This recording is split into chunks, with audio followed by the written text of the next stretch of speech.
एकंदरीत तुम्ही आता सध्या फुलजयंती गटातून जिल्हा परिषद गटातून आपण अर्ज दाखल केलाय. काय भावना आहे काय सांगा? तो संगीता हनुमंत दुधाळ. मला ही उमेदवारी जनतेतून मिळालेली आहे. मी फुलजयंती आणि मरोडे गट सक्षमपणे आमच्या पाठीशी ठामपणे उभे आहे. काय एकंदरीत काय विजन असणार आहे?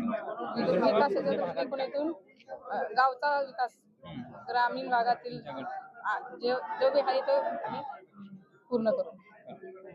अशा वेळी त्यांनी काय आपलं काय समस्या ते पूर्ण सांगितलं तर त्याच्यासोबत आपण सेट आहे त्यांचे संवाद साधा. काय तुम्ही या ठिकाणी शक्ती प्रदर्शन करत मोठ्या शक्ती प्रदर्शन अर्ज दाखल केला आहे, काय प्रतिक्रिया आहेत सांगा? जनतेचा माझ्यावरती विश्वास आहे आणि एवढी जनता सोबत माझ्या आली आहे. मी आजपर्यंत समाजकार्य केलंय, त्या कारणातून मी जनतेची सेवा केली. आताही मला जनतेची सेवा करण्यासाठी मी येत आहे. माझ्या डोक्यावरती आमदार प्रशांत मालक परिचारक व आमदार समाधान दादा अवताडे यांचा हात असल्यामुळे सगळ्या गोष्टी आम्ही जनतेशी मांडून सगळ्या गावाचा विकास करू आणि जे जे आहे ते सगळं आम्ही करून देऊ. जनतेसाठी गटाचा विकास करणार.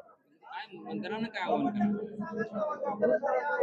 मतदार बंधू भगिनी आमच्याच आहेत ना, तुमच्या सोबतच आहेत, आमच्या सोबतच आहेत. काय विषय काय विषय